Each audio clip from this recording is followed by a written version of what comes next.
Jollywood में इतने सारे फ़न और मस्ती के बाद हम फिर से मस्ती करने पहुंच गए हैं ये मेज़ रनर पे। अब देखते हैं हमारा मेज़ रनर का एक्सपीरियंस कैसा रहेगा। मेज़ रनर भूल भुलैया की दुनिया है और मुझे समझ में नहीं आ रहा है कि ये भूल भुलैया की दुनिया कैसी होती है। ये तो हमें तभी पता चलेगा जब हम इसके अंदर जाएंगे। बाहर से तो हमें मिरर दिख रहा है, क्या जो मैं सोच रही हूँ वो सही है? देखते हैं अंदर जाके। बच्चे भी बहुत एक्साइटेड हैं कि इस रूम के अंदर हमें क्या मिलने वाला है। तो हम आ गए हैं मेज़ रनर के अंदर। ओ, यहाँ तो सब कुछ अंधेला दिख रहा है, बस रेड कलर की लाइट जल रही है और हमें पूरे साइड से मिरर दिख रहा है और हम उस मिरर को देख देख के ही ढूंढ रहे हैं रास्ता। एक पल में तो लगा कि जब चारों साइड मिरर है तो हम आगे कैसे बढ़ेंगे, बट हमने अपने सामने वाले को देखा, अरे वो तो यहाँ पर से निकले और कहीं गायब हो गए। तो हमें समझ में आया कि अंदर रास्ता है, तो हम घुस गए हैं अंदर। उसके बाद जैसे ही हम अंदर घुसे, देखे यहाँ तो जिधर भी जा रहे हैं हमें सेम रास्ता दिख रहा है।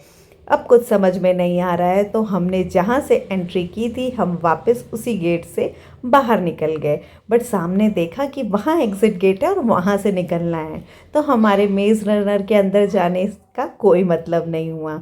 तो अब हमारा टारगेट है कि हम इसके अंदर घुसेंगे एंट्री गेट से और निकलेंगे एग्ज़िट गेट से।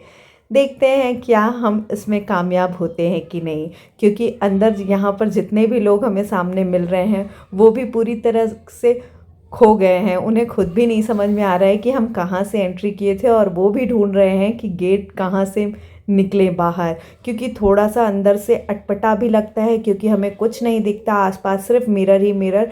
और मन में एक ऐसा भी फीलिंग आ जाती है कि हम क्या यहाँ से बाहर नहीं निकल पाएंगे। तो वो भी थोड़े से जगह ढूंढने में सबकी हेल्प ले रहे थे, तो हम भी कोशिश कर रहे थे।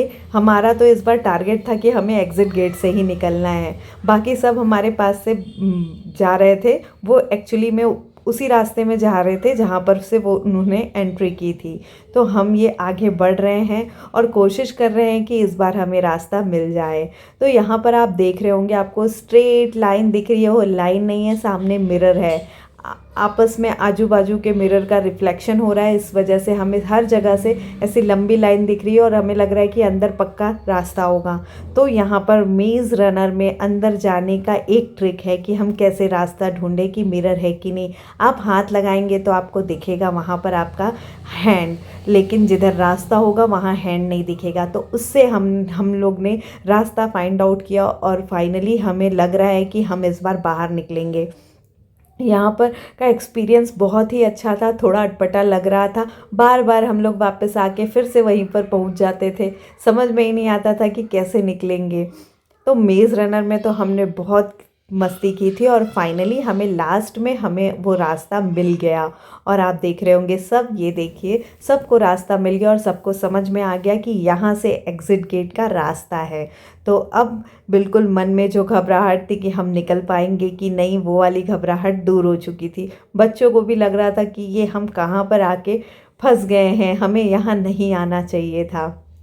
ये देखिए बाई फेस सब वापस घूम के, जितने लोग मेज़ रनर के अंदर गए थे वापस से हमें वापस फिर से हम टकरा जाते थे कि इस बार तो कुछ भी हो जाए हम रास्ता ढूंढ के ही रहेंगे। लेकिन फिर घूम के, गोल घूम के फिर वापस उसी जगह पे आ जाते थे। तो मेज़ रनर का एक्सपीरियंस बहुत अच्छा था।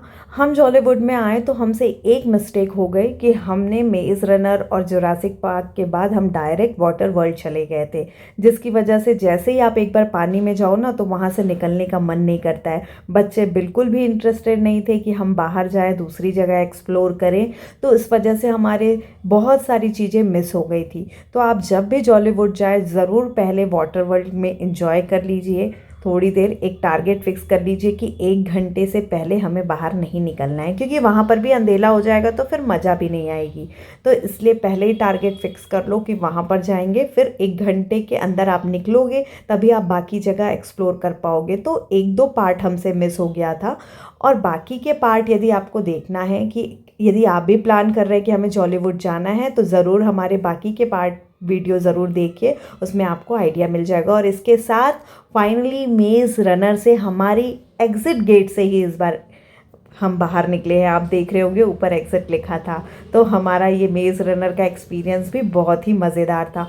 और चलते चलते इतनी गर्मी हो चुकी थी और काफ़ी धूप थी, तो सामने हमें दिख गई आइसक्रीम। तो जैसे ही आइसक्रीम दिखी तो बच्चे हो या बड़े कोई नहीं रुक सकता, सबसे पहले उन्हें आइसक्रीम चाहिए रहती है। तो यहाँ पर नेहा और शुभ ने इंजॉय किया है यमी यमी उनकी मैंगो फ्लेवर की आइसक्रीम। उसके बाद हम चल पड़े दूसरी जगह और यहाँ पर आए तो यहाँ पर लिखा था ग्लो गार्डन। हमें समझ में नहीं आया कि ये ग्लो गार्डन क्या है, तो इसे जानना है, इसे एक्सप्लोर करना है, तो इसके अंदर हमें जाना तो पड़ेगा ही। तो इसके साथ हम एंट्री कर लिए थे ग्लो गार्डन के अंदर।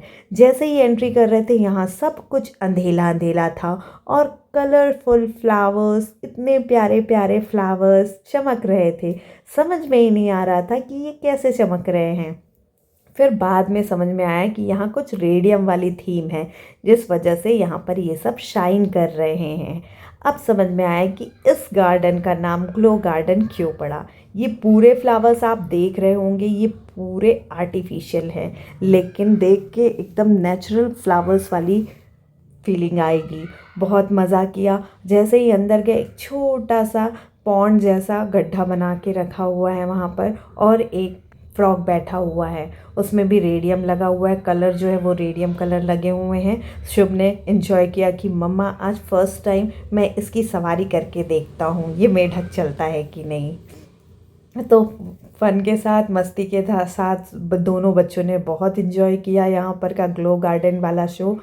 और यहाँ पर जो थीम है वो ग्लो गार्डन में एरिया जो है वो यू शेप में बना हुआ है यहाँ, और पूरे एरिया में फ्लावर साइड में, यहाँ पर पूरे साइड में बेल वाले पेड़ लगे हुए थे, पूरे उनकी बेल बनी हुई हैं। और फिर जब हम अंदर गए तो वहाँ पर बड़ी बड़ी ट्रीज़ जो होती हैं, उनकी सूखी जो डंडी होती हैं उसको एज इट इज़ चिपका दिए हैं, आप यहाँ पर देख रहे होंगे। और वो ट्री भी बहुत अच्छे से शाइन कर रही थी, और ऊपर में कुछ आर्टिफिशियल से उन्होंने लीव्स बना दी थी, जिस वजह से हमें वो वहाँ पर का भी ट्री पूरा नेचुरल लग रहा था इस ग्लो गार्डन के अंदर। बस अब ग्लो गार्डन वाला एरिया हमने एक्सप्लोर कर लिया था। अब हमें जाना था नेक्स्ट डेस्टिनेशन पे, जिसमें हमें जाना था टाइटैनिक एक्सपीरियंस करने के लिए, और दूसरा था जुरासिक वर्ल्ड। जुरासिक वर्ल्ड में बहुत ज़्यादा भीड़ थी, तो हमने सोचा कि जुरासिक वर्ल्ड बाद में हम चले जाएंगे, पहले हम टाइटैनिक वर्ल्ड में चले जाते हैं।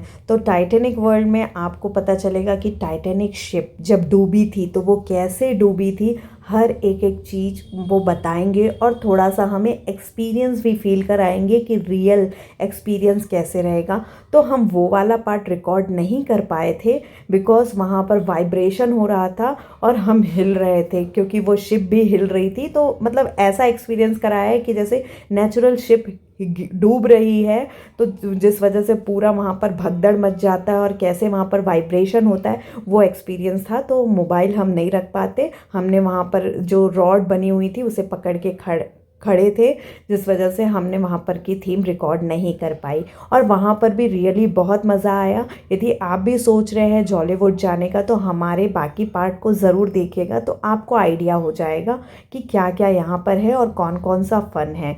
वैसे तो वहाँ पर कुछ थीम्स, जैसे एंट्री थीम में वहाँ पर हमें एलिफेंट मिले थे, बनी मिले थे, तो वो थीम इनकी डे वाइज चेंज होती रहती है। तो अलग अलग कार्टून थीम पे वहाँ पर वेलकम पे खड़े रहते हैं। तो यहाँ पर हमारा ग्लो गार्डन कंप्लीट होने वाला है, और हम अब यहाँ पर से ग्लो गार्डन से बाहर निकलने वाले हैं। आप साइड में देख रहे होंगे कितने बड़े बड़े पेड़ एकदम नेचुरल लग रहे हैं, रेड कलर के उनके ब्रांचेस देख रहे होंगे, और इधर नीचे में छोटे छोटे से फ्लावर, और इसके साथ ये ग्लो गार्डन वाली एरिया हमने अच्छे से एक्सप्लोर किया। अब हम चलेंगे टाइटैनिक एक्सपीरियंस करने के लिए, तो वो पार्ट आएगा हमारे नेक्स्ट वीडियो पे। नहीं तो वीडियो बहुत लंबा हो जाता है और मुझे लगता है कि बोर भी लगने लगता है, तो बेटर है हम उसे नेक्स्ट पार्ट में डालेंगे। बाय।